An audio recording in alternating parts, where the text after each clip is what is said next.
जय श्री गणेश। नमस्कार। मैं आचार्य संजय द्विवेदी। मेरे समस्त प्रबुद्ध दर्शकों का मेरे चैनल पर हार्दिक स्वागत है। प्रिय दर्शकों, आज मैं दैत्य गुरु शुक्राचार्य के राशि परिवर्तन प्रभाव को लेकर आपके सम्मुख उपस्थित हूं। दैत्य गुरु 31 मई को प्रातःकाल 11:16 पर अपनी राशि का परिवर्तन करेंगे तथा मेष राशि में प्रवेश करेंगे। मंगल की राशि मेष राशि है। मंगल और शुक्र का समभाव होता है, जिसके कारण ये राशि परिवर्तन अनुकूलता देने वाला है। इसी प्रकार से शुक्राचार्य एक सौम्य ग्रह है, सर्वाधिक शुभता प्रदान करने वाले ग्रहों में से एक है। 1 माह का इनका गोचर काल लगभग होता है तथा जिस राशि में जाएंगे उस भाव को ये प्रबल करते हैं। यदि आपकी कुंडली में शुक्र बलवान है, एक अच्छी अवस्था में है और कहीं पर किसी प्रकार से दूषित नहीं है, तो ये समय आपके लिए अत्यंत अनुकूल होने वाला है, क्योंकि शुक्राचार्य कुछ विशेष योग बनाएंगे। जब ये मेष राशि में होंगे तो शुक्राचार्य की एक ही दृष्टि है, जिसकी सीधी दृष्टि का प्रभाव शुक्र की ही मूल त्रिकोण राशि तुला राशि पर होगा। तो ये जिस भाव में है उस भाव को बलवान करेंगे तथा तुला राशि जो भाव पड़ेगा उस भाव को ये महाप्रबल कई गुना बलवान कर देंगे, जिसका लाभ समस्त राशि के जातकों को प्राप्त हो। अब शुक्राचार्य का ये राशि परिवर्तन अलग अलग राशियों के लिए अलग अलग भावों में होगा, अलग अलग स्थानों पर होगा, उसी के अनुसार ही परिणाम की प्राप्ति हो। आज मैं मीन राशि के लिए शुक्राचार्य के इस राशि परिवर्तन का, इस गोचर काल का किस प्रकार का प्रभाव प्राप्त होगा, किन किन भाव में वृद्धि होगी, इस समय का आप कैसे लाभ ले पाएंगे, कितना प्रबल ये समय रहने वाला है, संपूर्ण विश्लेषण मैं पूर्ण तर्क के साथ करने जा रहा हूं। यदि कहीं पर कोई समस्या या अवरोध है तो उसका भी निराकरण मैं बताने वाला। प्रिय दर्शकों, इस राशिफल को आप अपने लग्न तथा राशि दोनों के अनुसार देख सकते हैं।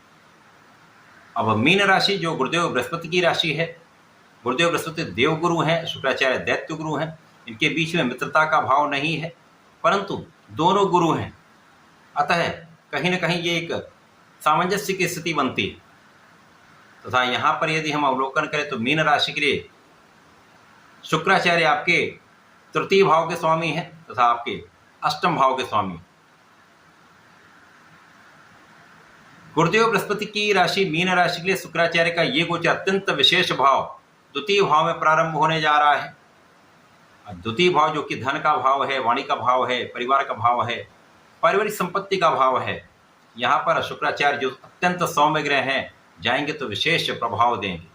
यहाँ पर इस भाव को ये प्रबल करेंगे तथा आपके अष्टम भाव को प्रबल करेंगे, जो कि इनका ही राशि का भाव है।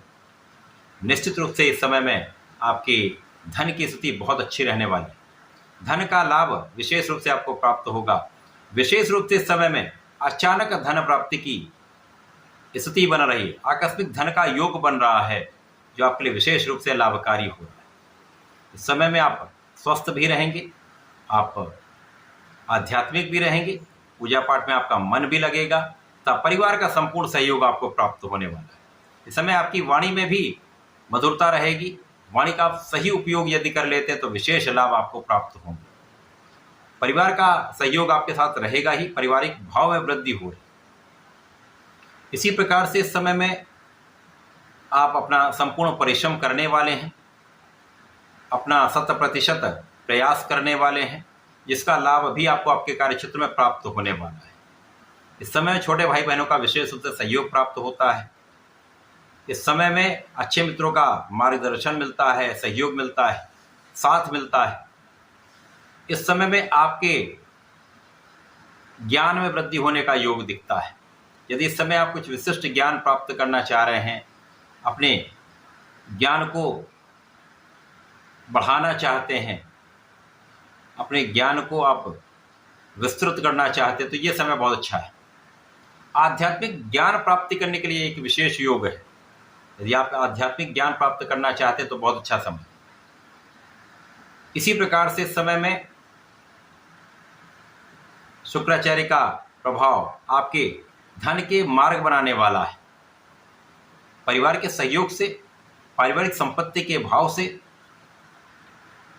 विशेष रूप से यहाँ धन का आगमन आपके पास होने वाला है। तो धन की स्थिति निश्चित रूप से यहाँ पर बलवान हो रही। अब शुक्राचार्य का जो कार्यकत्व है धन देने का, ऐश्वर्य वैभव प्रदान करने का, सुख संपदा देने का, भूमि भवन वाहन का लाभ देने का, ये सारी स्थितियां आपके लिए यहाँ पर पूर्ण रूप से क्रियान्वित होने वाली। यहाँ पर धन ऐश्वर्य वैभव बढ़ेगा, आप अपने सुखों का संपूर्ण उपभोग करने वाले। सुख साधन आप लाभ भी लेंगे सुख साधन का, और सुख साधन का संपूर्ण रूप से उपभोग भी कर पाएंगे। लोगों का सहयोग आप प्राप्त कर पाएंगे। तो ये समय आपके लिए अत्यंत अनुकूल है। मीन राशि के जातकों के लिए कोई बहुत विशेष कठिनाई यहाँ पर है ही नहीं। यहाँ पर आपके लिए स्थितियाँ अनुकूल हैं। इस समय में आपको नियमित रूप से भगवान श्री हरि की आराधना करनी चाहिए, माता लक्ष्मी की आराधना करनी चाहिए, जिससे आपके धन के नए मार्ग बनेंगे। ओम श्रीम श्रीय नमः का यदि आप 108 बार नित्य जप करते हैं अथवा शुक्रवार को जप करते हैं तो विशेष लाभ मिलेंगे। प्रत्येक गुरुवार को विष्णु सहस्त्रनाम का पाठ कर लें अथवा सुन लें, बड़े लाभ मिलते हैं। शारीरिक मानसिक आर्थिक समस्त कष्ट दूर होने लगते हैं। तो ऐसा करके इसका लाभ लें। धन्यवाद, नमस्कार।